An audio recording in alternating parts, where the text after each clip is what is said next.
అందరికీ శుభోదయం. ఈరోజు దేవుని వాగ్దానం ఏమనగా కీర్తనలు 119వ అధ్యాయము 4వ వచనము. నీ ఆదేశాలను తప్పకుండా పాటించాలని నీవు వాటిని ఆజ్ఞాపించావు. సహోదరులారా, దేవుని ఆదేశాలు కేవలం మనసు కోసం గాక జీవితం మారాలని ఇవ్వబడ్డాయి.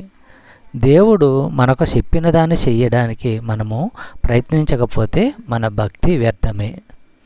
యోహాను రాసిన మొదటి పత్రిక 5వ అధ్యాయము 3వ వచనము మనము పరిశీలించినట్లయితే, మనం ఆయన ఆజ్ఞలను గైకొనుటయే దేవుని ప్రేమించుట, ఆయన ఆజ్ఞలు భారమైనవి కావు. సహోదరులారా, దేవుణ్ణి ప్రేమించడం అంటే మనము ఆయన ఆజ్ఞలు శిరసావహించడమే.